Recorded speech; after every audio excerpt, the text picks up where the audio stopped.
Chapter 1, Ashes in Orbit. The silence after the blast was not silence at all. It was a hollow ringing, a vibration that lived inside Mara's skull, a phantom echo of the detonation that had consumed Commander King and the squad.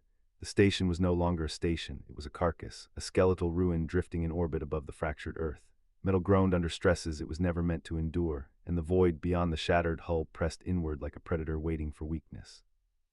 Mara floated in the wreckage, her breath ragged inside the cracked visor of her combat suit. Every inhale tasted of recycled air tinged with copper and smoke. Her hands trembled as she clutched the rifle that had saved her life minutes ago, though its charge was nearly spent. She could still see Tess's face, eyes wide, jaw clenched, when she had dragged Mara from the creature's grasp. That memory burned hotter than the fireball that had swallowed King.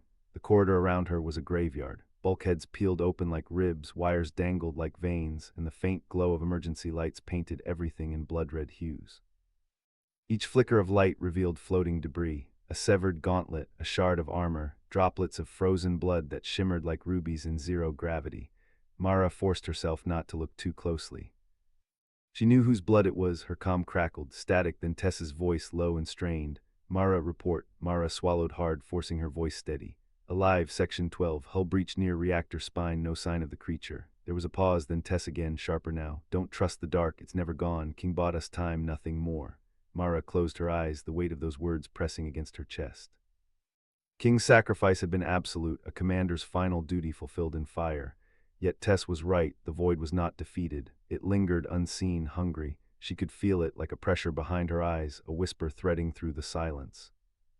She pushed off the wall, drifting down the corridor. Every movement was deliberate, every sound amplified in the hollow wreck. Her boots magnetized against the deck when she needed stability, but she preferred the silence of floating.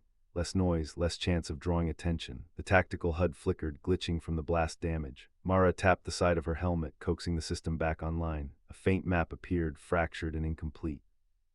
The station's schematics were useless now, too much had been destroyed, but it gave her bearings. She needed to regroup with Tess. Alone, she was prey. Together, maybe they could survive long enough to signal command. She passed through a shattered bulkhead, the edges jagged and glowing faintly from residual heat. Her rifle tracked every shadow, every flicker of movement. The void had no shape, no predictable form. It was hunger given flesh, a distortion of reality itself. She remembered its tendrils wrapping around King, the way his armor had crumpled like paper before the blast consumed them both. Her breath quickened. She forced herself to slow it. Panic was death, a sound. Not the groan of metal, not the hiss of escaping air. A scrape, deliberate, close. Mara froze, pressing her back against the wall. Her finger hovered over the trigger. The corridor ahead was dark, the emergency lights too weak to pierce the shadows. She adjusted her visor, amplifying the spectrum.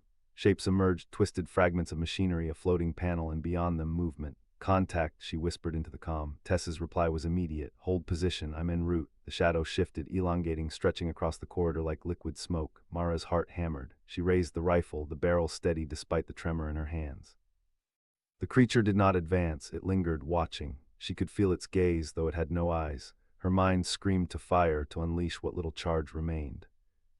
But another voice whispered, King's voice, echoing from memory. "Tactics, soldier, never waste a shot, make it count." She held her fire. The shadow receded, melting back into the wreckage. Mara exhaled, her breath fogging the visor. Relief was fleeting. The void was playing with her, testing her. Minutes stretched into hours in the silence of orbit. Time lost meaning. Mara drifted forward, every muscle taut, until Tess appeared from the far corridor. Her armor was scorched, her visor cracked, but her presence was a lifeline. Tess gripped Mara's shoulder, her voice low but commanding. "We move. Command needs confirmation. King's sacrifice must be logged. The fleet has to know the void can be stalled." Mara nodded, though doubt gnawed at her. "Stalled isn't victory." Tess's eyes hardened. "Victory is survival, for now." They moved together, rifles raised, navigating the labyrinth of ruin. Every corridor was a tomb, every shadow a threat. The station creaked, its orbit decaying, fragments breaking away into the abyss. Mara imagined Earth below, scarred and broken, humanity clinging to its last bastions. If the void reached the surface, there would be no bastions left. They reached the comms array, or what remained of it. The chamber was gutted, panels torn apart, wires spilling like entrails. Tess cursed under her breath. "We'll have to rig a manual beacon. Power cells are fried, but the core might still push a signal." Mara set her rifle aside, hands working quickly, pulling tools from her belt. Her fingers bled where jagged metal cut through gloves, but she ignored the pain. Every second mattered. Tess covered her, scanning the shadows, her stance rigid, her trigger finger ready. The beacon sputtered, a faint pulse of light flickering in the chamber. Mara adjusted the wiring, teeth clenched. Come on, come on." The pulse steadied, growing stronger. Tess exhaled. Signal locked, fleet will hear it. But before relief could settle, the chamber darkened. The emergency lights flickered, then died.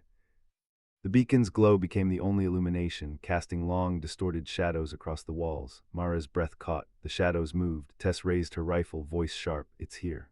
The void surged, a tide of blackness spilling into the chamber. Tendrils lashed out, striking metal, shattering debris. The beacon flickered, its pulse faltering. Mara screamed, diving for her rifle, firing bursts of plasma into the dark. Each shot lit the chamber in blinding flashes, revealing glimpses of the creature, twisted, formless, a maw of endless hunger. Tess barked orders, her voice cutting through the chaos. Flank left, keep it distracted. Don't let it reach the beacon, Mara obeyed, her body moving on instinct, her mind a storm of fear and fury.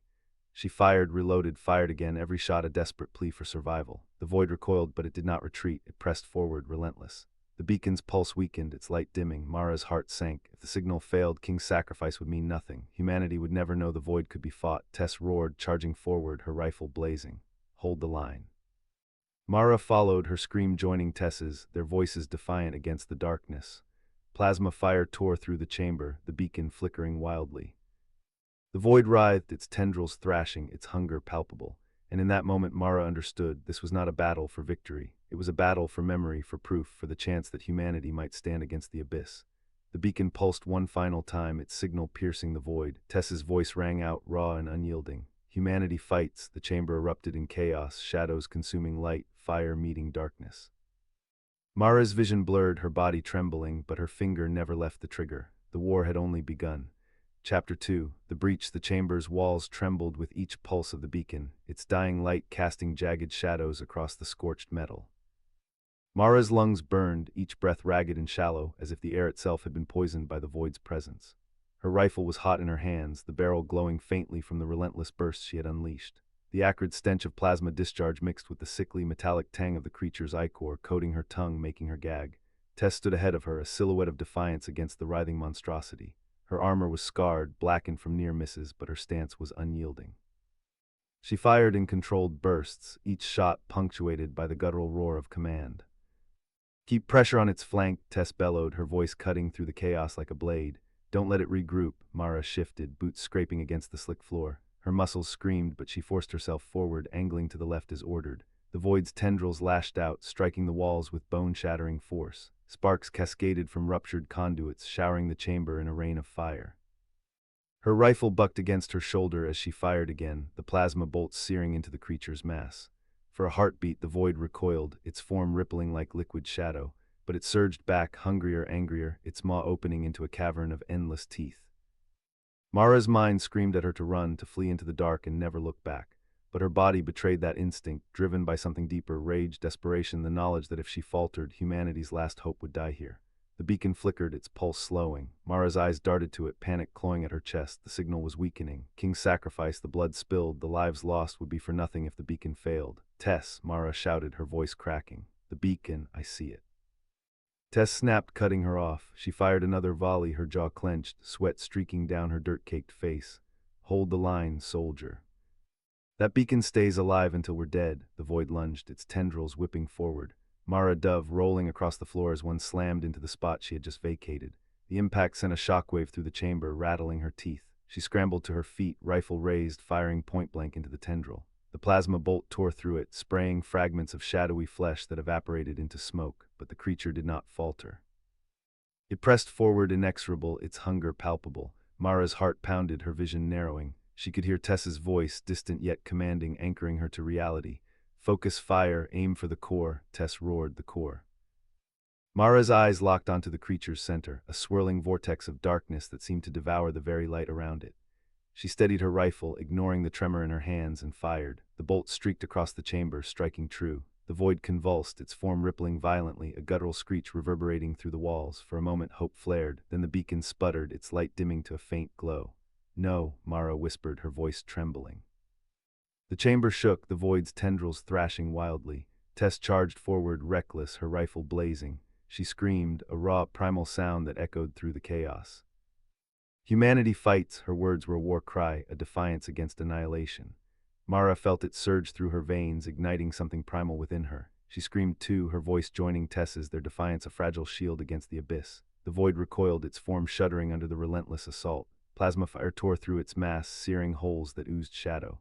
The beacon flickered wildly, its pulse erratic but still alive. Mara's body trembled, exhaustion clawing at her, but she refused to stop. Her finger never left the trigger, her eyes locked on the creature's core. Each shot was a prayer, a plea, a demand that humanity would not be forgotten.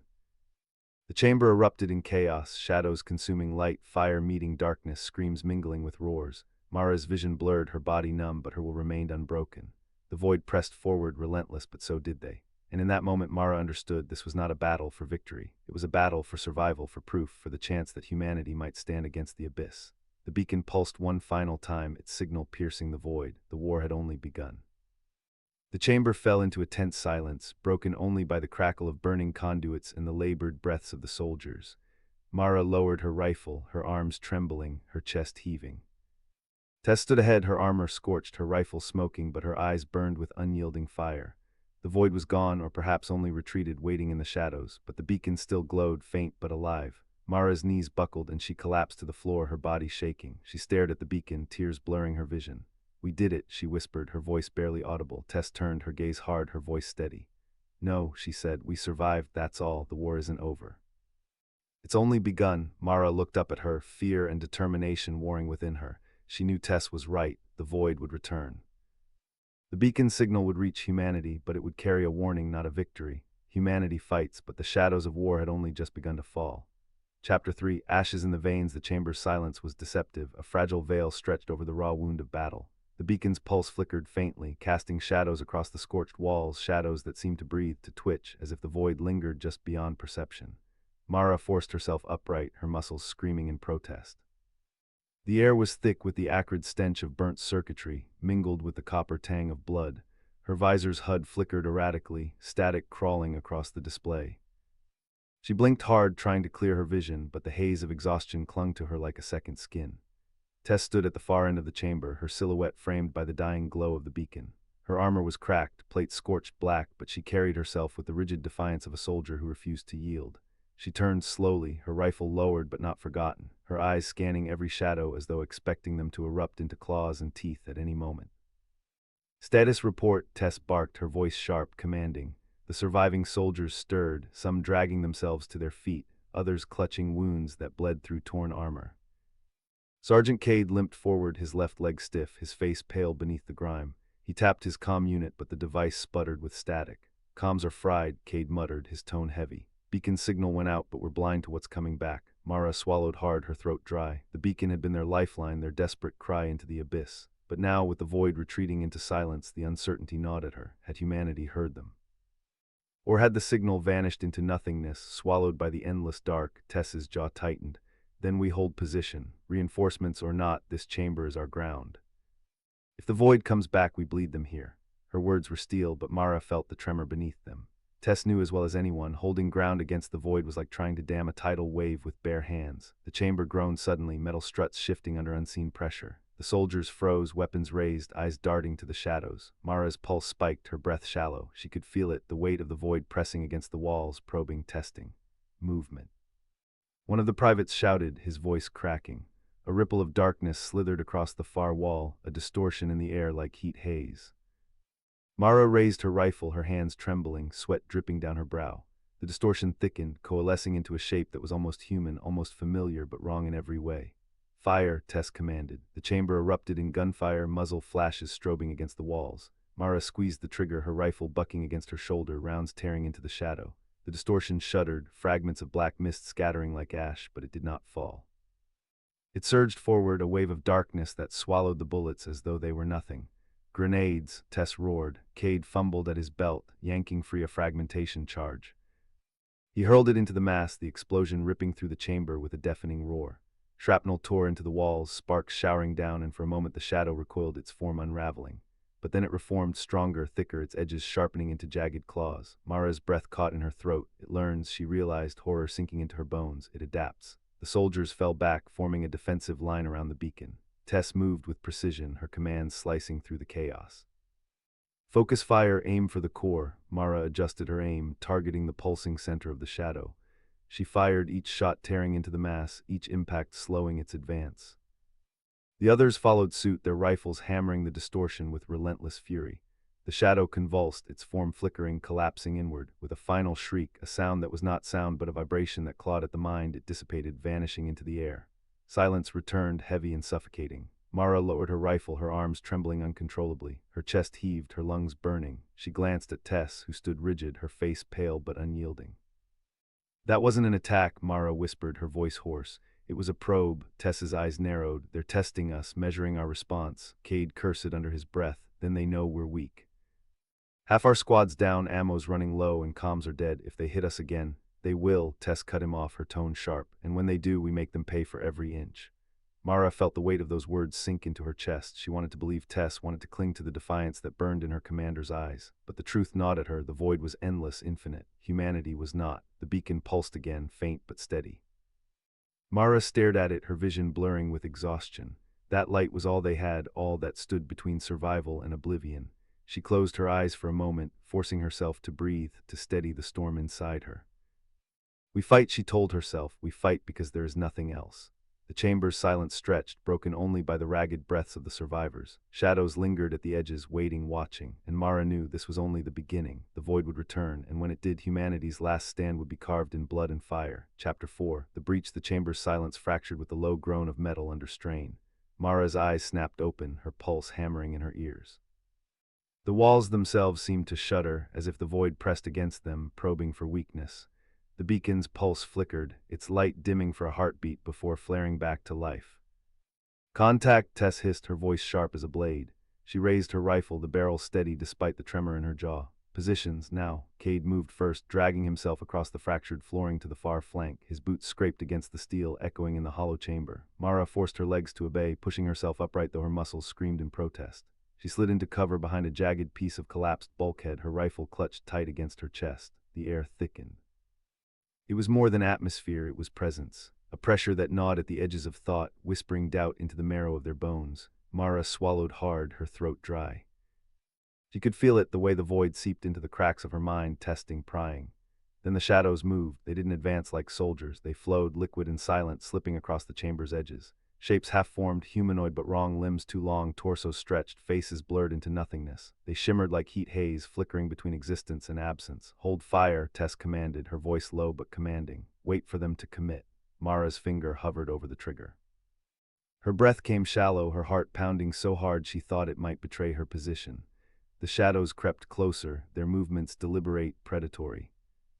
One broke from the mass, lunging forward with impossible speed. Tess fired, the rifle's crack splitting the chamber. The round tore through the creature's chest, its form unraveling into smoke and ash.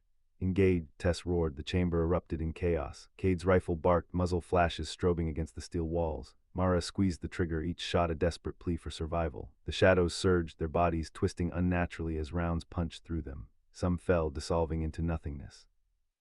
Others pressed forward, relentless. A shadow leapt, its elongated arm whipping toward Mara. She ducked, the strike grazing her shoulder, pain flaring white-hot. She rolled, came up on one knee, and fired point-blank into its torso. The creature convulsed, shrieked a sound that wasn't sound but a vibration in her skull, and collapsed into mist. "Left flank collapsing," Cade shouted, his voice ragged. Mara turned. The shadows pressed hard against Cade's position, their numbers swelling. He fired wildly, his rifle's barrel glowing red from the heat. "Tess," Mara cried. Tess was already moving. She sprinted across the chamber, her boots pounding against steel. She vaulted over debris, landed hard, and unleashed a burst of fire into the advancing mass. Her shots were precise, surgical, cutting down 3 shadows in rapid succession. But for everyone that fell, 2 more emerged. "They're endless," Cade snarled, his voice breaking. "No," Tess growled, her eyes blazing. "They're testing, still probing, they want us to break." Mara's stomach twisted. She could feel it, the deliberate rhythm of the assault, the way the shadows pressed and retreated, gauging their strength. It wasn't a battle, it was an experiment. The beacon pulsed again, weaker this time, its light flickered, sputtering. Mara's gaze locked onto it, dread coiling in her chest. If the beacon failed, if that fragile light died, they would be swallowed whole. "Protect the beacon," Tess ordered. "Fall back, tighten the perimeter." Mara scrambled to her feet, sprinting toward the beacon's platform. Her boots slipped on blood-slick steel, her lungs burning. She slid into position beside the beacon, raising her rifle. Cade staggered back, covering her flank, his face pale and drenched in sweat. The shadows surged again, a tide of darkness crashing against their defenses. Mara fired until her rifle clicked empty. Panic flared, she fumbled for a fresh magazine, her hands trembling. She slammed it in, chambered around, and fired again. The beacon's light dimmed further, its pulse slowing. Mara's breath caught. She could feel the void pressing harder, its whispers growing louder, more insistent. "You are nothing, you are dust, you cannot win." She clenched her teeth, forcing the voices back. "We fight," she told herself. "We fight because there is nothing else." A shadow broke through, lunging for the beacon. Mara fired, the round tearing through its skull. It collapsed inches from the light, its body dissolving into smoke. "Status," Tess barked, her voice cutting through the chaos. "Beacon's holding," Mara gasped, her chest heaving. Barely, Tess's jaw tightened, "then we hold with it." The battle dragged on, each second an eternity. Shadows fell, shadows rose. The chamber became a slaughterhouse of steel and ash. Mara's arms ached, her vision blurred, but she kept firing, kept fighting. Then as suddenly as it began, the assault ceased. The shadows withdrew, melting back into the edges of the chamber. The pressure lifted, the whispers fading into silence. The beacon's pulse steadied, its light flaring brighter. Mara lowered her rifle, her body trembling. Sweat dripped down her face, mingling with blood. She glanced at Tess, who stood rigid, her rifle still raised, her eyes scanning the darkness. "They're gone," Cade whispered, his voice hollow. "No," Tess said, her tone sharp. "Not gone, waiting." Mara swallowed hard, her throat tight. She could feel it, the presence lingering, watching. The void hadn't retreated, it had simply paused. "They know our strength now," Tess continued, her voice grim. "They know how we fight. Next time they won't probe, they'll strike." Mara's stomach twisted. She wanted to speak, to ask how they could possibly survive the next wave, but the words died in her throat. The beacon pulsed, steady but fragile. Its light bathed them in a faint glow, a reminder of what little hope remained. Mara closed her eyes, forcing herself to breathe. Her body ached, her mind frayed, but she clung to the defiance that burned in Tess's voice. "We fight," she told herself. "We fight because there is nothing else." The chamber fell silent once more, heavy and suffocating. Shadows lingered at the edges, waiting, and Mara knew the breach was only the beginning. The void would return, and when it did, humanity's last stand would be carved in blood and fire. Chapter 5. The fractured line. The chamber's silence was a predator's silence, thick, oppressive, and alive with unseen intent. Mara's breath rasped in her throat as she forced her legs to move, each step dragging her boots across the fractured stone floor. The beacon's glow pulsed faintly, its rhythm steady but fragile, like the heartbeat of a dying soldier. Cade crouched near the beacon, his hands trembling as he checked the power conduits. His fingers brushed over the scorched metal, the acrid scent of burned circuitry clinging to the air. "It's holding," he muttered, though his voice carried no conviction. Tess moved like a blade through the chamber, her rifle sweeping in arcs, her eyes sharp and unyielding. Every shadow was suspect, every flicker of light a potential breach. Her jaw was clenched so tight Mara thought it might shatter. "They'll come again," Tess said, her voice low but commanding. "And when they do, they'll test the line. They'll break us if we're not ready." Mara swallowed hard, her throat raw. She wanted to ask Tess how anyone could be ready for the void, for the whispers that gnawed at sanity and the shadows that moved like liquid death. But Tess's eyes, cold, resolute, silenced her. Instead, Mara forced herself to scan the chamber. The walls were scarred, gouged by claws that had never touched flesh yet left wounds deeper than steel. The air was heavy with the residue of their presence, a psychic stench that clung to the skin. Cade's voice broke the silence. "We can't hold this position forever. The beacon's output is limited. If they hit us with full force," he trailed off, his hands tightening around the rifle slung across his back. Tess turned sharply, her gaze cutting into him. "Then we bleed them here, we make them pay for every inch. This chamber is the choke point. If the beacon falls, the breach widens. Humanity dies screaming." Her words were iron, hammered into the marrow of the room. Mara felt them settle in her chest, heavy and suffocating. Cade shook his head, his voice cracking. "You talk like we're gods of war. We're not. We're 3 soldiers with half our gear fried and no reinforcements. We're expendable." Tess stepped closer, her boots grinding against the stone. She loomed over him, her shadow stretching long in the beacon's glow. "Expendable doesn't mean useless. Expendable means we buy time. Time for the fleet, time for the colonies, time for humanity to breathe one more day." Her words struck like a blade, and Mara saw Cade flinch, but Tess didn't relent, she never did. Mara's hands tightened around her rifle. She could feel the tremor in her muscles, the ache in her bones. Every nerve screamed for rest, for escape. But Tess's voice anchored her, dragging her back from the edge. The beacon pulsed again, brighter this time, its light pushing against the shadows. For a moment Mara thought she saw them recoil, slithering back into the cracks, but the reprieve was fleeting. A sound rippled through the chamber, a low, guttural hum, like the growl of something vast and unseen. Mara's stomach twisted, bile rising in her throat. "They're probing," Tess said, her voice steady, "testing the perimeter." Cade raised his rifle, his hands shaking. "Then what's the plan?" Tess's eyes narrowed. We hold the line. Mara, you take the left flank. Cade, you're on the beacon. If they breach, you keep it alive. No matter what. Mara nodded, her throat tight. She moved to the left, her boots crunching over debris. The wall here was jagged, scarred by the last incursion. She pressed her back against it, her rifle raised, her breath shallow. Cade knelt by the beacon, his fingers flying over the controls. Sparks spat from the conduits, the smell of ozone filling the air. His muttered curses were drowned out by the hum that grew louder, deeper, resonating through the chamber like the heartbeat of a leviathan. Tess stood in the center, her rifle steady, her eyes locked on the darkness. She was a pillar, unyielding, her presence a command in itself. The hum shifted, becoming a chorus of whispers. Mara's skin crawled, her mind recoiling. The voices were inside her head, clawing at her thoughts, twisting memories into nightmares. She clenched her teeth, forcing herself to focus on the rifle's sights. Shapes moved in the shadows, fluid, indistinct, like smoke given hunger. Mara's finger tightened on the trigger. Hold, Tess commanded, her voice cutting through the whispers. Wait for them to commit. The shadows writhed, pressing against the edges of the light. The beacon flared, its pulse erratic, struggling against the tide. Then they struck. The chamber erupted in chaos. Shadows surged forward, their forms coalescing into jagged silhouettes. The air screamed as the void pressed against reality, tearing at the seams. Mara fired, her rifle spitting bursts of light. The rounds tore through the shadows, scattering them into fragments that dissolved into smoke. Her heart pounded, her breath ragged. Cade shouted, his voice panicked. Beacon S failing, I can't stabilize it. Tess's voice was a roar. Hold the line, Mara, suppress the flank. Cade, reroute the power, burn the reserves if you have to. Mara shifted, her boots sliding across the stone.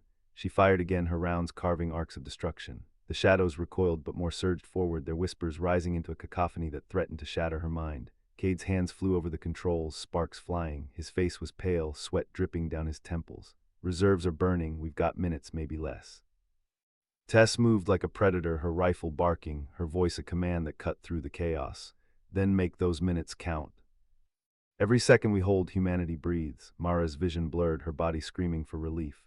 But she forced herself to keep firing, each shot a defiance, each burst a refusal to yield. The shadows pressed harder, their forms twisting, clawing at the light. The beacon's glow faltered, flickering like a dying star. Cade screamed, his voice raw. It's collapsing. Tess's eyes blazed, her voice thunderous. Then we collapse with it. We are the line, we are the wall. Humanity stands because we stand.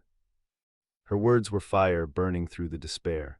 Mara felt them ignite something deep within her, something primal, something unyielding. She fired again, her rifle blazing, her body trembling but unbroken. The chamber shook, the beacon's pulse stuttering. Shadows clawed at the light, their whispers rising into a crescendo of madness. And in that moment Mara knew this was not survival, this was defiance. This was humanity's last stand, carved in blood and fire. The line would break, the beacon would fall, but they would not yield, not here, not now, not ever. The chamber shuddered again, a low groan that seemed to rise from the floor itself, as if the steel plating were breathing. Sparks cascaded from the conduit panels, painting intermittent constellations across the grimy walls. The beacon's core, a throbbing sphere of captured antimatter, pulsed erratically, each beat a desperate gasp, each falter a step closer to oblivion. Mara's grip on her rifle tightened until the polymer creaked. Sweat traced hot lines down her neck, mixing with the grime that had caked her cheeks since the first wave hit. Her vision swam at the edges, the whispers of the shadows coiling like venomous snakes around her thoughts. She could hear them now, not just as a distant murmur, but as a chorus of fragmented voices, pleading, threatening, promising release if she would only let go. She forced her eyes open, focusing on the dim red glyphs etched into the bulkhead. ASF Sentinel Beacon, status, critical. Powers dropping below 30%, Cade shouted, his voice raw from the strain of shouting over the din. His fingers flew over the fractured console, each keystroke sending a shower of sparks that illuminated his gaunt face. Sweat dripped from his chin, catching the light before it fell to the metal grating beneath his boots. If we lose the field, the containment lattice will breach. Tess cut him off with a bark that seemed to shake the dust from the ceiling. Then we hold the field, keep the pulse alive. Every millisecond buys us a breath. She slammed her palm against the ammo hatch, the metal ringing like a bell. Fresh magazines clattered out and she snatched one, sliding it into her rifle with a practiced motion that belied the tremor in her hands. Her eyes, usually a hard flint, blazed with an inner fire that refused to be snuffed. You hear that, Cade? That's the sound of humanity refusing to be erased. Mara felt the words strike something deep inside her, a primal chord that vibrated with the memory of her mother's lullaby, sung on the colony world of New Eden before the shadows first crawled out of the void. She remembered the scent of rain on synth leaf, the way the sun had glittered off the ocean's crest, the quiet certainty that tomorrow would come. Now those memories were frayed at the edges, threatened by the incessant whispering that slithered into her skull like ice. She pushed them back, focusing on the bead of sweat that traced a path down her temple, on the weight of the rifle against her shoulder, on the rhythm of her breathing. Inhale, exhale, inhale. A sudden, jagged crack split the air as a tendril of shadow lashed out from the darkness beyond the barricade, striking the reinforced plating with a sound like bone breaking. The impact sent a shudder through the deck, and the beacon's core flared a sickly violet before dimming again. The whispers rose to a fever pitch, a cacophony that threatened to drown out every thought. "Shields at 12%, Cade yelled, his eyes darting to the readouts. "If we don't reroute auxiliary power from the secondary couplings, we'll lose the field in. Do it." Tess's command cut through the panic like a blade. She turned to Mara, her gaze locking onto the younger soldiers. "Mara, you're on the left flank. Keep the line. Don't let them breach the breach point. If they get past that door, the whole sector goes dark." Mara nodded, the movement sharp, almost jerky. She slipped forward, boots scraping against the slick debris littering the floor, shrapnel, spent casings, the occasional fragment of twisted alloy that had once been a support beam. Her rifle rose, the barrel aligning with the gap where the shadow tendrils probed like hungry fingers. She squeezed the trigger, and a burst of plasma lanced out, searing the air with a blinding white-blue flash. The shadow hissed, recoiling as if burned, its form rippling like oil on water before dissipating into a faint, acrid smoke. But for every tendril she scorched, two more seemed to emerge from the gloom, sliding along the walls with a silent, predatory grace. The whispers grew louder, now forming a discernible pattern, a chant in a language that felt both alien and eerily familiar, as if it were tugging at the roots of her mind. Images flashed, a child's laughter, a sky choked with ash, a hand reaching out from the void. She shuddered, forcing her mind to anchor on the concrete reality of the battlefield, the smell of ozone, the taste of iron on her tongue, the steady thrum of her own heartbeat. Cade's voice cracked over the comm, strained but urgent. "Auxiliary feed online, power to the core at 42%. Hold the line." Tess barked a new order, her tone commanding enough to make the very steel seem to straighten. "Fire teams shift to overlapping arcs, create a kill zone. Mara, keep pressure on the left. Cade, maintain the feed. If the core holds, we buy the evac ships time to pull out." The chamber erupted in a symphony of gunfire and plasma bursts. Each shot was a brief, incandescent star in the perpetual twilight that the shadows sought to enforce. The air grew thick with the scent of burnt ozone and ionized metal, a metallic tang that clung to the back of Mara's throat. She moved like a predator herself, pivoting on the balls of her feet, tracking the ebb and flow of the darkness. Her rifle's recoil jerked her shoulder backward with each burst, but she absorbed it, using the momentum to swing back into position, eyes never leaving the shifting silhouettes. In the lulls between bursts, when the whispers dipped to a susurrus that seemed to echo from within her own skull, Mara's thoughts drifted, unbidden, to the day she had enlisted. She remembered standing before the recruitment holo board on New Eden, the recruiter's voice a warm baritone promising honor, purpose, a chance to protect the fragile light of humanity against the endless night. She had seen the faces of veterans, eyes hollowed by war, hands scarred, yet their gazes steady, unyielding. She had sworn then that she would not be the one who broke. Now, as the shadows pressed harder, as the beacon's light flickered like a dying star, she felt that oath settle into her bones, a weight both burdensome and grounding. A particularly large tendril erupted from the darkness, thicker than a man's torso, its surface roiling with amorphous darkness that seemed to drink the light. It slammed into the barricade with a force that sent a shower of sparks and molten metal flying. The impact knocked Mara backward, her boots skidding on the slick deck. She hit the floor hard, the air knocked from her lungs, the rifle slipping from her grasp and clattering a few meters away. For a heartbeat, the world narrowed to the pain in her ribs, the ringing in her ears, and the whispers that now flooded her mind with a terrifying clarity. "You are weak. You will fall. Let us take you." The voice was not external. It resonated from a place deep within her psyche, a hollow where fear lived. She felt the urge to surrender, to let the darkness swallow her whole, to end the relentless terror. Then through the haze, she saw Tess's boot plant itself firmly on the debris beside her, a solid anchor in the chaos. Tess's face was a mask of grim determination, sweat and blood streaking her cheek, her eyes locked onto Mara's. "Get up!" Tess's voice was a snarl, low and fierce, cutting through the psychic static like a knife. "You think I'm going to let you die here while I still have breath? Get up, fight!" The command struck Mara like a physical blow, igniting a surge of adrenaline that pushed past the pain. She grasped the rifle's stock, feeling the familiar grooves under her palms, and pulled herself to her feet. The world snapped back into focus, the flashing plasma, the shuddering deck, the relentless press of shadows. She raised the weapon, aiming not just at the tendril, but at the heart of the darkness that seemed to pulse behind it. She fired.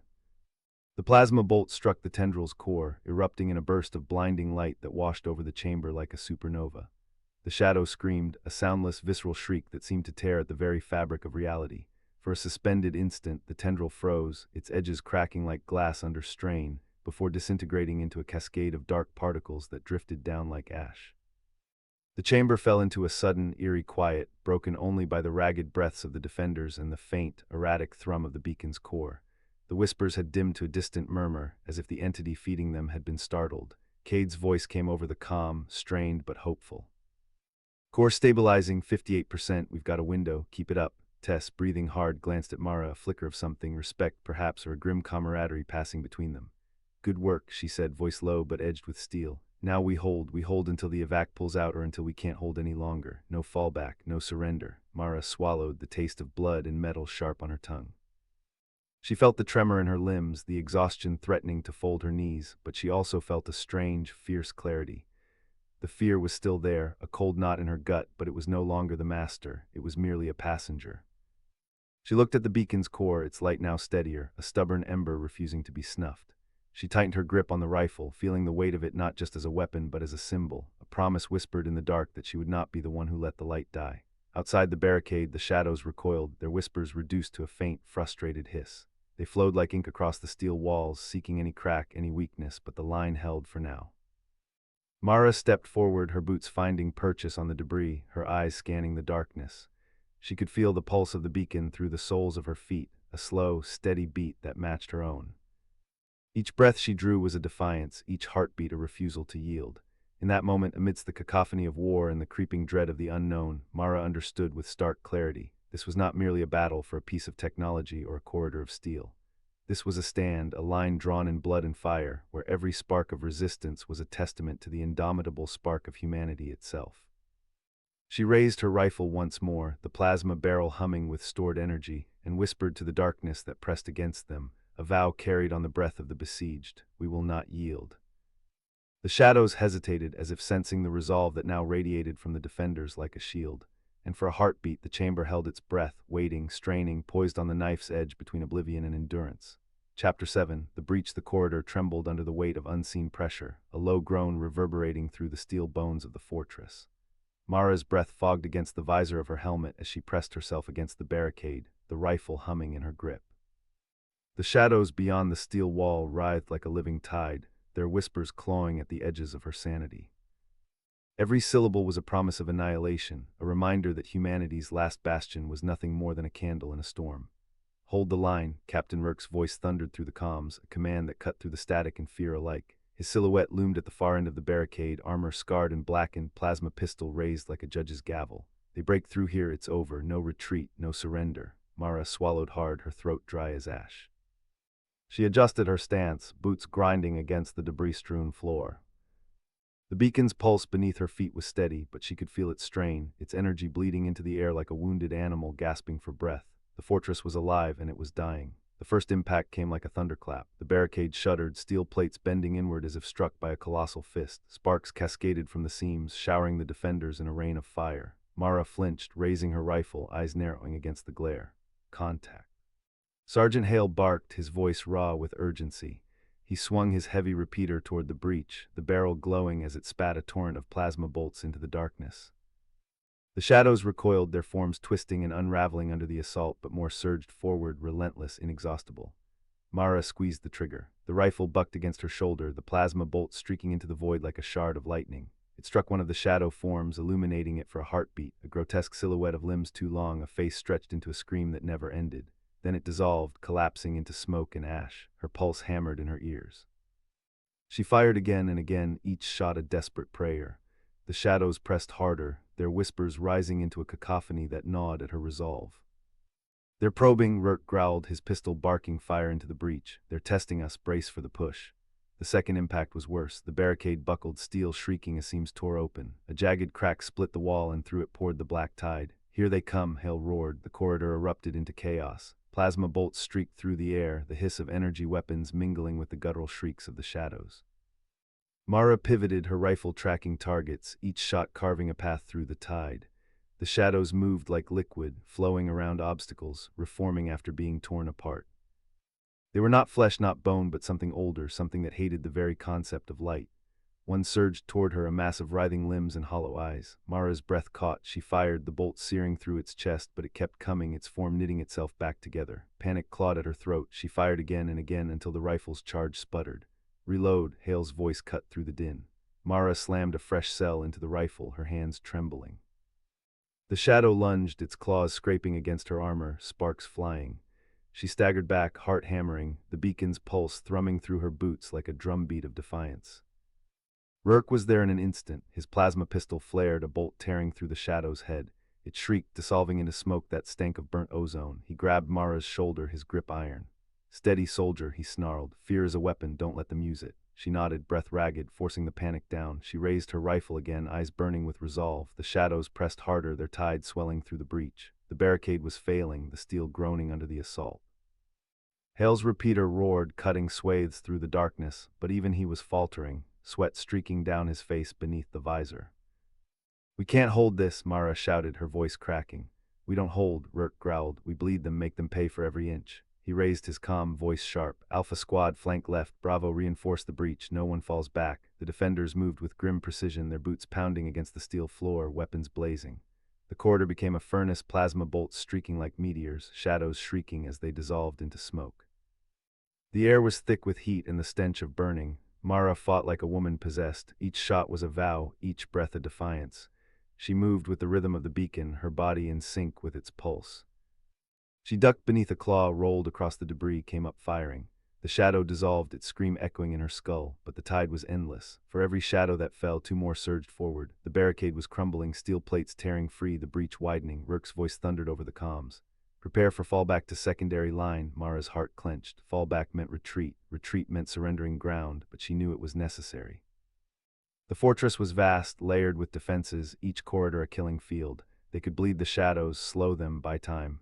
"Move," Hale barked, his repeater blazing as he covered the retreat. Mara turned, boots pounding against the steel floor, rifle clutched tight. The defenders fell back in formation, plasma fire cutting a path through the tide. The shadows surged after them, their whispers rising into a howl of triumph. The secondary barricade loomed ahead, thicker, reinforced with layers of steel and energy fields. Mara's lungs burned, her muscles screaming, but she pushed on, the beacon's pulse driving her forward. They reached the line. Rourke barked orders, his voice a whip. "Seal the breach." "Lock it down." Steel shutters slammed into place, energy fields crackling to life. The shadows hurled themselves against the barrier, shrieking, clawing, but the line held for now. Mara collapsed against the wall, her chest heaving, sweat dripping down her face. She stared at the breach, at the writhing tide beyond, and felt the weight of the war pressing down on her. Rourke stood tall, his armor scorched, his pistol smoking. His eyes burned with fire. "This is what they want," he said, voice low but commanding. "To break us, to make us believe we're already dead, but we're not yet." Mara lifted her rifle, her hands steady now. She met his gaze, her voice a whisper but firm. "We will not yield," the shadows shrieked, their tide crashing against the barrier. The fortress trembled, the beacon pulsed, and humanity's last stand continued, on the knife's edge between survival and oblivion. Chapter 8. The barricade groaned under the relentless assault, each impact reverberating through the steel like the heartbeat of a dying beast. Sparks cascaded from the energy field as claws of shadow scraped against it, leaving trails of distortion that shimmered like oil on water. The defenders stood in rigid silence, their breaths ragged, their eyes locked on the writhing tide beyond. Mara forced herself upright, her legs trembling, the weight of exhaustion pressing down like lead. She adjusted her grip on the rifle, the weapon's surface slick with sweat and grime. Her visor displayed the flickering pulse of the beacon, its rhythm steady, defiant, a reminder that humanity's last hope still burned. She swallowed hard, tasting iron, the copper tang of blood from a split lip. Rourke's voice cut through the suffocating tension. "Form up, no one breaks rank. If they breach, we hold them here. This line is the spine of the fortress. If it snaps, we're finished." His words were not a plea, they were a command, carved from iron and fire. The soldiers shifted, boots scraping against steel, rifles raised, shoulders squared. Mara felt the weight of his gaze sweep across them, binding them together with invisible chains of duty. The shadows surged again, their forms indistinct, a storm of writhing limbs and shrieking mouths. They slammed against the barrier, the sound like 1,000 blades striking stone. The energy field flared, arcs of blue lightning dancing across its surface. Mara flinched, her heart hammering, but she held her ground. Beside her, Lieutenant Cade muttered through clenched teeth, "They're testing us, looking for weakness." His eyes flicked to the edges of the barricade, where the steel met the walls of the fortress. If they find a seam, they won't, Mara said, her voice low but steady. She forced the words out more for herself than for him. Rook raised his pistol, the weapon scorched from overuse, and fired into the tide. Bolts of plasma tore through shadowed forms, scattering them into vapor. They want us afraid, he growled. Fear is their weapon, deny it and they lose. The fortress trembled again, a deep rumble that shook dust from the ceiling. Mara's eyes darted upward, catching the faint glow of emergency lights flickering along the steel beams. The air smelled of ozone and burnt metal, thick and acrid, filling her lungs with every breath. Then came the whisper. It seeped through the barrier, a sound not carried by air but by thought. A chorus of voices, layered and discordant, pressing against the minds of the defenders. Mara staggered, clutching her helmet, her vision swimming. The whispers clawed at her sanity, promising despair, whispering of futility, of inevitable death. She bit down hard, teeth grinding, forcing herself to focus on the beacon's pulse. Its rhythm cut through the noise, a lifeline in the storm. She breathed with it, matching its beat, anchoring herself to its defiance. Rook's voice thundered over the comms. Hold your minds, they'll try to break you from within. Anchor yourselves, remember why you fight. The soldiers roared in response, a guttural sound born of desperation and defiance. Mara added her voice, her throat raw, her scream tearing through the whispers like a blade. The shadows recoiled, their tide faltering for a heartbeat. Cade seized the moment. We need to counterstrike, hit them before they regroup. Rook's eyes narrowed, his jaw clenched. Agreed, Mara, Cade your point, sweep the left flank, drive them back from the barricade. The rest of you, suppressing fire, make them blade. Mara's stomach twisted, but she nodded. She vaulted over the barricade, boots slamming into the steel floor beyond. Cade followed, his rifle blazing, bolts of plasma carving arcs through the darkness. The shadows shrieked, their forms unraveling under the assault. The air was thick, heavy with smoke and the stench of decay. Mara moved like a predator, her rifle steady, her eyes scanning for targets. She fired, each shot precise, each kill a silent prayer. Her muscles screamed, but adrenaline drove her forward. Cade barked, left incoming. She spun, catching sight of a massive form surging from the tide. It towered above the others, its limbs elongated, its mouth a cavern of teeth. Mara fired, bolts slamming into its chest, but it kept coming, its shriek rattling the steel.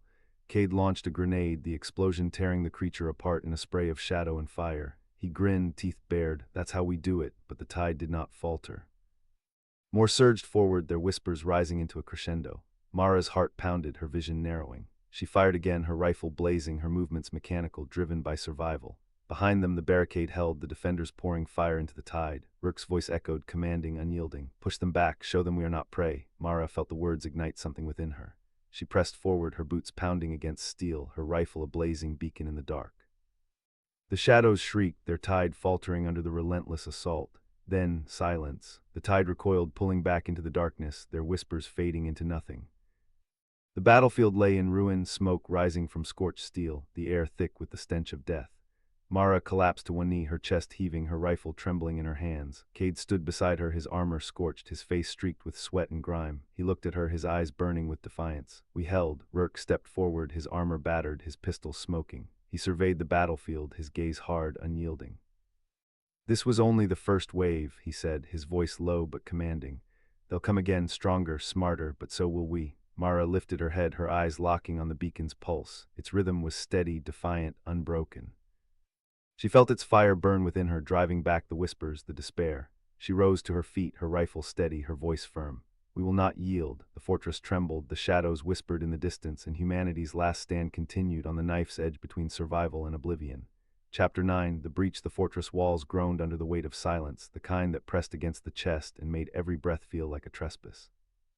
Smoke curled in lazy spirals from shattered turrets, drifting upward into the void black sky where the stars had been swallowed by the shadow tide. The steel decking beneath Mara's boots was slick with blood and oil, the mingled stench of humanity and machine. Her rifle hung heavy in her hands, its barrel scorched, its magazine nearly spent. The defenders had won a reprieve, but reprieve was not victory. Rook stood at the edge of the barricade, his silhouette cut sharp against the glow of burning wreckage. His armor was cracked, plates torn away to reveal the scarred exoskeleton beneath. He did not flinch as sparks rained down from a collapsed power conduit above him. His voice carried like iron dragged across stone. Form ranks, no gaps. If they breach again, we hold them here. The soldiers obeyed, their movements weary but precise. Boots clanged against steel, rifles snapped into position, and the line reformed with the discipline of men and women who had already stared into the abyss and refused to blink. Mara forced herself upright, her muscles screaming, her lungs burning. She slid into formation beside Cade, who adjusted the grip on his plasma rifle with hands that trembled from exhaustion but not fear. They'll test us again, Cade muttered, his voice low, his eyes fixed on the dark beyond the barricade.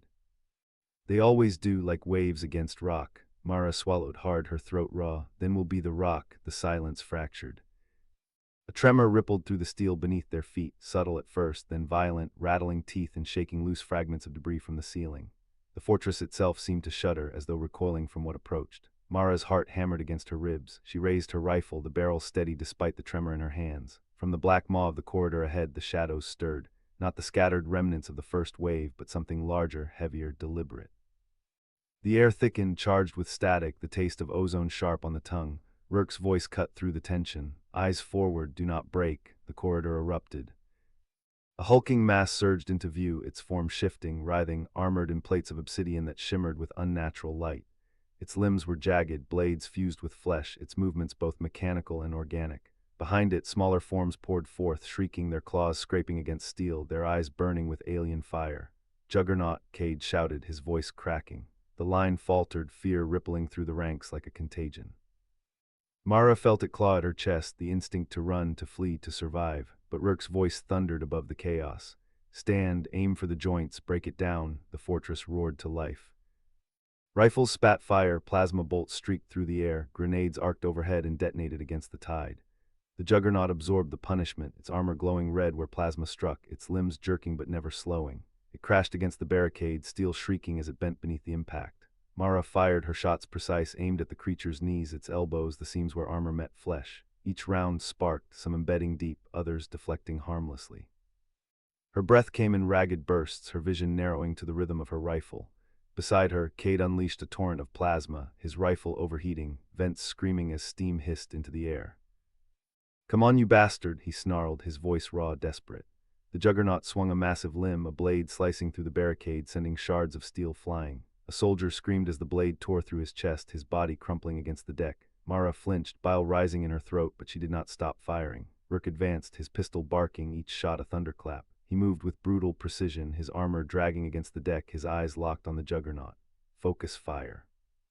He commanded, his voice unyielding. Bring it down, the line obeyed. Plasma bolts converged, grenades detonated in unison, the air thick with smoke and fire. The Juggernaut staggered, its limbs jerking, its armor cracking. Mara saw the opening, a seam along its chest where the plates had split. She raised her rifle, her finger tightening on the trigger. Her shot struck true. The Juggernaut convulsed, a shriek tearing from its maw, a sound that rattled bones and scraped against the mind. It collapsed against the barricade, its weight crushing steel, its body writhing before finally going still. The smaller shadows faltered, their shrieks turning to whispers, their movements erratic. The defenders pressed forward, their fire relentless, driving the tide back into the corridor. Fortress shook with the force of battle, the air thick with smoke and blood. Then silence. Mara lowered her rifle, her arms trembling, her chest heaving. Sweat dripped into her eyes, stinging, blurring her vision. She blinked hard, forcing clarity, forcing focus. The Juggernaut lay broken, its body twitching with residual energy, its armor cracked and smoking. Cade collapsed against the barricade, his rifle clattering to the deck. He laughed, a sound sharp and hollow. "We did it," he said, his voice hoarse. "We actually did it." Rourke stood over the Juggernaut, his pistol still smoking, his gaze hard. He did not smile, did not laugh. His voice was low, commanding, unyielding. "This was not victory," he said. "This was survival, and survival is not enough." Mara felt the words sink into her chest, heavy, unrelenting. She looked at the broken barricade, the shattered steel, the bodies of fallen comrades. The fortress trembled, the shadows whispered in the distance, and she knew Rourke was right. The tide would come again, stronger, smarter, relentless. She tightened her grip on her rifle, her eyes burning with defiance. "Then we'll survive again," she whispered, her voice steady, her resolve unbroken. The beacon pulsed in the distance, its rhythm steady, defiant, unyielding. The fortress stood on the knife's edge, humanity's last stand carved into steel and blood. And in the silence that followed, Mara felt the shadows watching, waiting, whispering of the war yet to come. The acrid reek of burnt ozone, cordite, and Xeno's ichor clung to the back of Mara's throat, so thick she could almost chew it. She lowered her rifle, the overheated upper receiver still radiating enough heat to blister the pads of her fingers through her torn tactical gloves, and let her arms drop to her sides, muscles trembling so hard her breath caught in her chest. Sweat dripped from her jawline, sizzling when it hit the puddle of iridescent blue slime seeping from the Juggernaut's cracked carapace, and she blinked hard, scrubbing at her eyes with the heel of her hand to clear the stinging blur. The fortress's recycled air hummed with the aftershocks of the fight, the metal walls groaning as seismic tremors from the Juggernaut's death throes rolled through the lunar bedrock beneath them. Cade collapsed back against the welded cargo container barricade with a grunt, his standard-issue ASF assault rifle clattering to the grated deck, and let out a sharp, hitching laugh that cracked halfway through, raw with shock. "We did it," he said, voice raw, the gash above his eyebrow crusted with dried blood, his armor's left pauldron crumpled so badly the servo whined with every shift of his shoulder.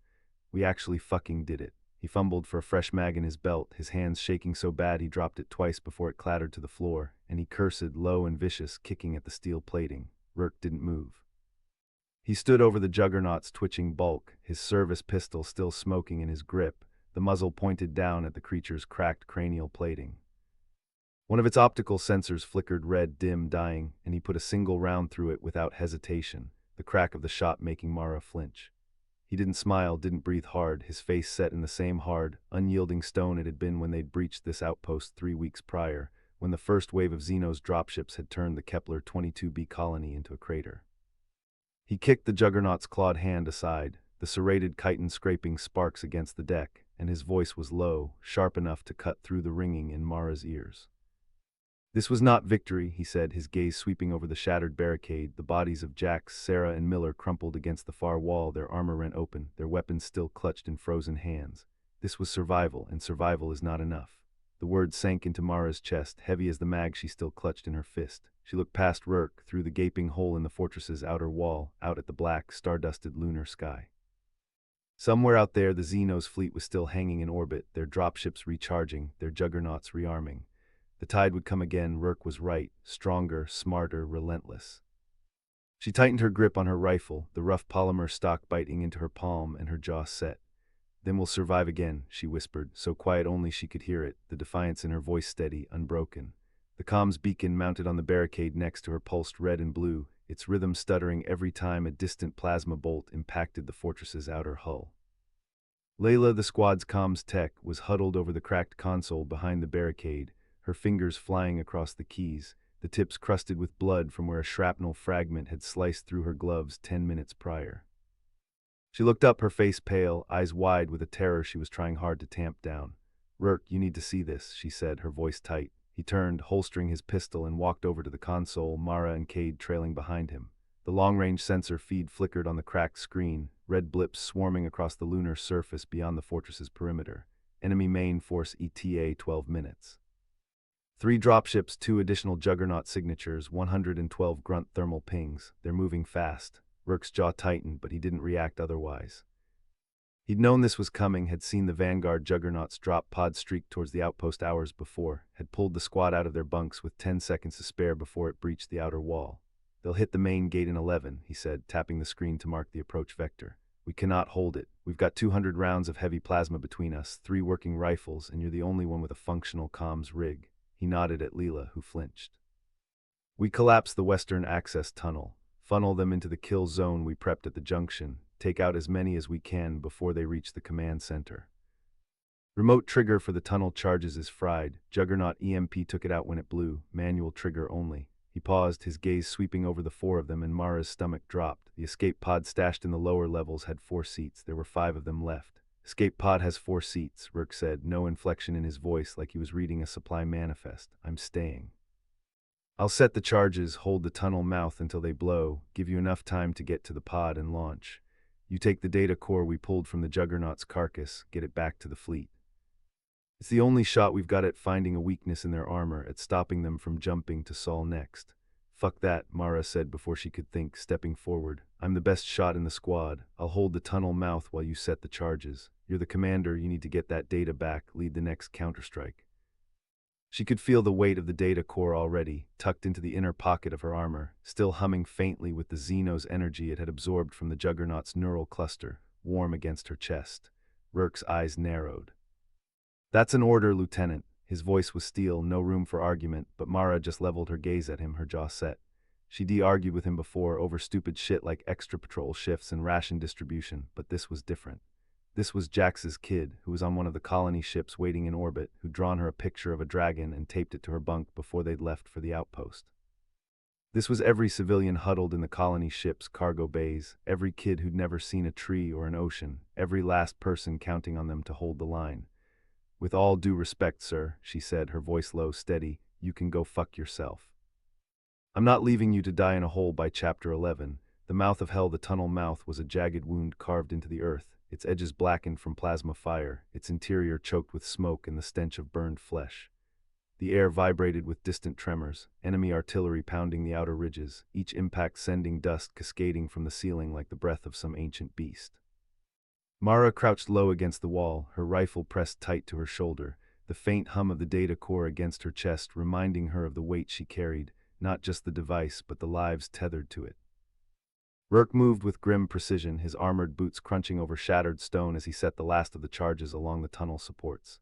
His hands were steady, but Mara could see the tension in his shoulders, the way his jaw clenched each time the distant shriek of Xeno war cries echoed down the passage. He was a commander forged in fire, but even steel bent under enough pressure. 2 minutes, he muttered, voice clipped as he armed the detonator. We hold until then, no retreat.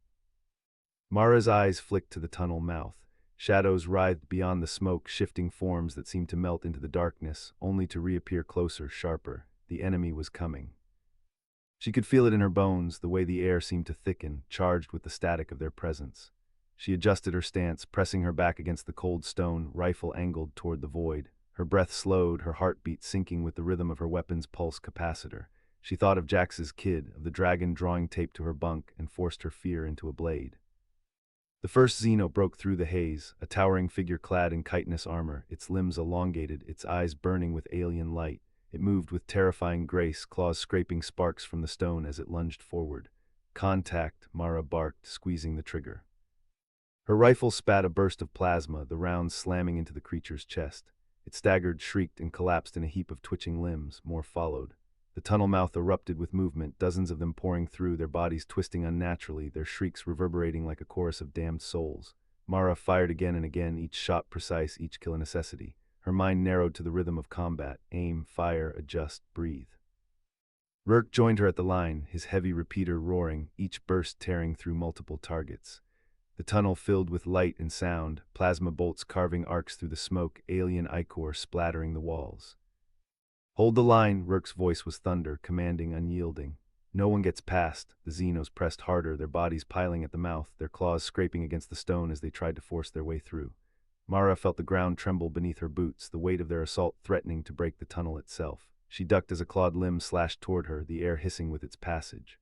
Rolling to the side, she came up on one knee, firing point-blank into the creature's face. Its skull exploded in a spray of black ichor, the stench burning her nostrils. Her armor was slick with blood and sweat, her muscles screaming, but she didn't falter. She couldn't.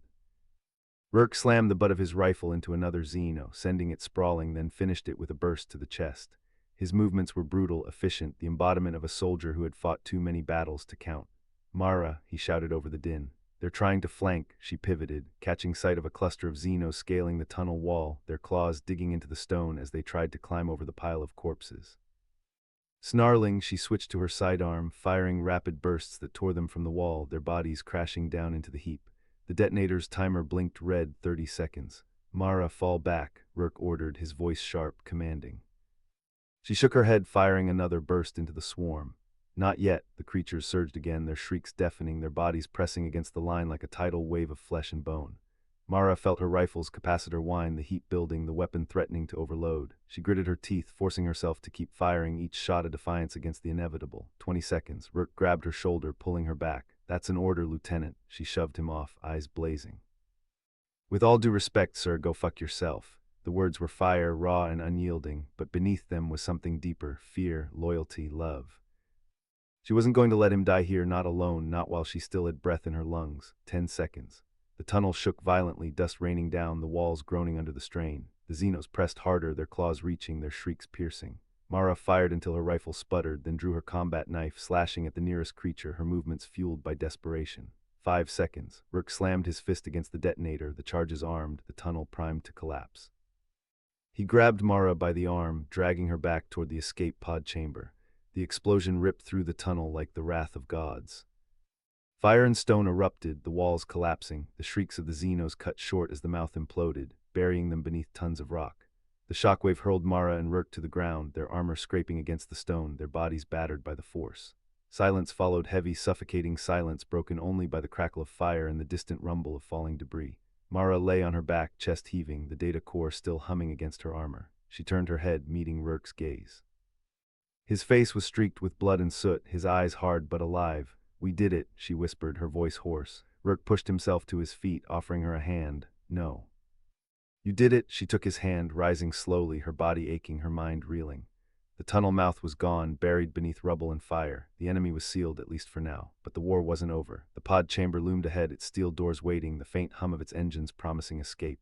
Mara felt the weight of the data core again, heavier now, more urgent. It wasn't just a device, it was hope, fragile and fleeting, but hope nonetheless. Rourke placed a hand on her shoulder, his grip firm. "Get it back to the fleet, Lieutenant. They'll need you." She nodded, her jaw set, her eyes burning with determination. "And what about you?" He glanced back at the rubble, at the fire still smoldering, at the ghosts of the battle they had just fought. His expression was unreadable, but his voice was steady. "I'll buy you the time you need." Mara's heart clenched, but she didn't argue. She couldn't. She knew what he meant, what he intended, and she knew there was no stopping him. She turned toward the pod, her steps heavy, each one a battle against the weight in her chest. The door hissed open, the interior bathed in cold light. She stepped inside, the hum of the engines surrounding her, the data core pulsing against her armor. As the pod sealed shut, she caught one last glimpse of Rourke, standing tall amidst the rubble, his rifle in hand, his silhouette framed by fire. A commander, a soldier, a man who had chosen to stand against the darkness, no matter the cost. The pod launched, the roar of its engines drowning out the silence, carrying Mara into the void. Behind her, the tunnel burned. Ahead of her, the war waited. Chapter 12. The pod screamed as it tore through Kalar IV's upper atmosphere, the hull vibrating so hard Mara's teeth clattered together hard enough to chip the enamel on her left canine. The interior reeked of burnt ozone, overheated wiring, and the sharp, coppery tang of her own blood seeping through the gash in her forehead where a Zarathi shard had clipped her 10 minutes prior. The data core strapped to her chest plate hummed, a low, thrumming pulse that seared through her undersuit and into her skin, warm enough to raise blisters if she held still too long. She could feel the weight of it through the composite armor, heavier than any pack she'd ever humped through the mud of training grounds on Terra, heavier than the guilt sitting square in her throat. Her gloved fingers flew across the cracked console in front of her, pinging the ASF carrier Vanguard's resolve on every open frequency, her voice raw and hoarse from screaming over the roar of the pod's thrusters. "Vanguard's resolve, this is Lieutenant Mara Voss, ASF 7th Recon, data core secure, requesting immediate pickup, over." Static crackled back, thick and syrupy, the Zarathi jamming field wrapping around the planet like a shroud. She pinged again and again, each attempt met with the same wall of white noise, the pod's trajectory alarms blaring as the heat shielding flaked off in glowing sheets, pinging off the hull like hail. The life support system beeped a frantic warning, oxygen levels at 47%, power to heat shields critical. She snarled, slamming her fist against the console, and yanked the power coupling feeding the pod's non-essential systems, navigation backups, the external camera array, the redundant comms relay, free, rerouting every spare watt to the leading edge of the heat shield. The alarms cut out for half a second before the oxygen warning started blaring twice as loud. 3 minutes of air if she was lucky, 3 minutes to get through the jamming, or she'd burn up before she ever got close to the fleet. Behind her, 300 kilometers back, the access tunnel to the outpost was burning. Sergeant Major Elias Rourke leaned against the blast-scarred wall of the tunnel's main junction, his rifle propped against his hip, the barrel glowing cherry red from sustained full-auto fire. The left pauldron of his carbide armor had been blown clean off by a Zarathi plasma around an hour prior, the edge of the wound seared black, oozing thick, dark blood that ran down his arm and dripped onto the grated floor. His helmet S-HUD flickered, half the display gone dark, the targeting reticle glitching every time he blinked the blood out of his left eye. He had 3 full magazines left for his rifle, 2 fragmentation grenades on his belt, and 3 rounds in the beat-up M1911 he kept tucked in his thigh holster for when things went sideways. Things had gone very, very sideways. The tunnel behind him rumbled, the high-pitched shriek of Zarathi warriors echoing off the stone, so loud it made his teeth ache. He'd counted 40 of the bastards when he'd sent Mara to the pod, but that was 20 minutes ago, and they'd been pouring through the access shaft ever since. He de-rigged the remaining demolition charges along the tunnel supports 5 minutes prior, the trigger wired to the remote detonator in his glove, but he'd needed to hold them back long enough for Mara's pod to clear the atmosphere, long enough for the fleet to pick up her signal. He told her he'd buy her time, and he didn't break promises. Not after losing his entire squad on the drop to Kaler 3 weeks prior. Not after watching the kid he'd trained for 6 months take a plasma round to the chest on the outpost's landing pad. A Zarathi warrior rounded the corner first, its chitinous carapace glistening with acidic slime, 6 serrated claws scraping against the stone floor, its mandibles clicking as it spotted him. Rourke didn't hesitate. He raised his rifle, put 2 rounds through the creature's eye slit, and watched it crumple to the ground, twitching. The rest poured around the corner, a tide of black, screeching death, their plasma casters glowing bright blue as they raised them to fire. Rourke dove behind a pile of rubble, plasma rounds slamming into the wall above him, showering him in dust and molten stone. He popped up, fired a 3-round burst into the lead warrior's chest, the rounds sparking off its carapace before one punched through the joint between its thorax and abdomen, sending it sprawling. He dropped back behind cover, slamming a fresh magazine into his rifle, his fingers slick with blood.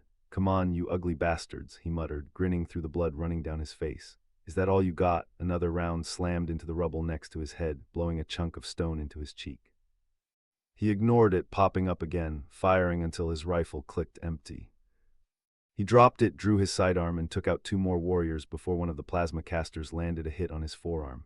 He screamed, the pain white-hot, his armor melting into his skin, but he didn't drop the gun. He fired the last 2 rounds into the creature that had hit him, then reached for the grenade on his belt, priming it as the first of the Zarathi crested the rubble pile, its claw raised to strike. He wedged the detonator between the crate of demolition charges and the wall, his fingers numb, his vision blurring at the edges.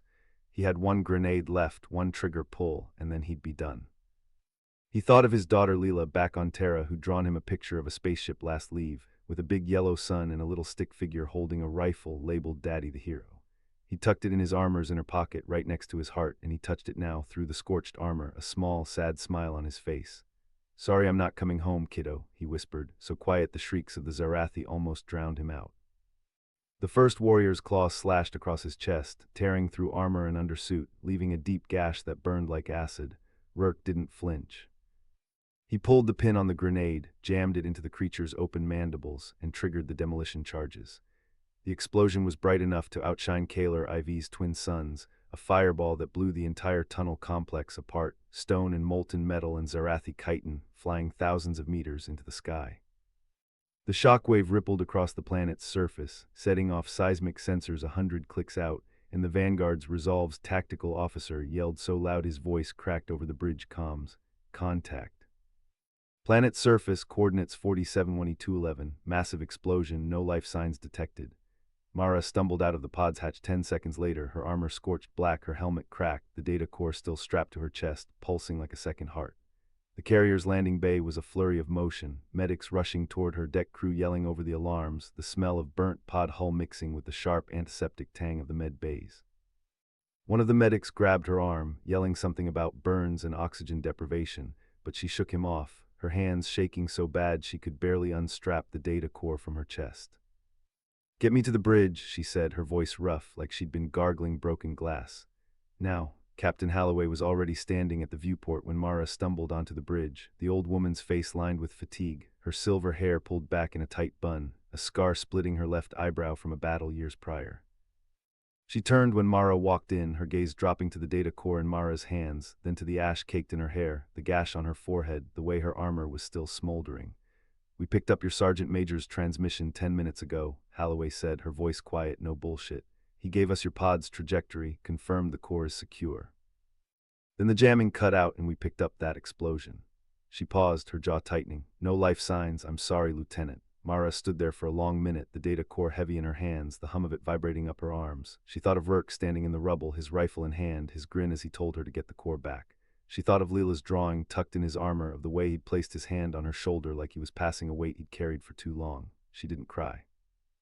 She couldn't, not yet, not when there were still 12 colonies in the Zaratha's path, not when the core in her hands held the key to stopping them. She walked over to the decryption terminal at the front of the bridge, set the core down in the slot, and looked up at Halloway, her eyes dry, burning with a rage so cold it felt like ice in her veins. "Decrypt it," she said, "and get the fleet ready. We're going to burn their hive world to ash." Outside the viewport, the fireball from the tunnel explosion was fading, a dark plume of smoke rising into Kaler IV's red sky. Somewhere in the dark between the stars, the Zarathi Hive Queen waited, unaware that the key to her defeat was sitting on the bridge of the Vanguard's Resolve, held in the hands of a kid who just watched the only person who ever believed in her die buying her time. The core's lights flashed green, and the decryption progress bar hit 100%.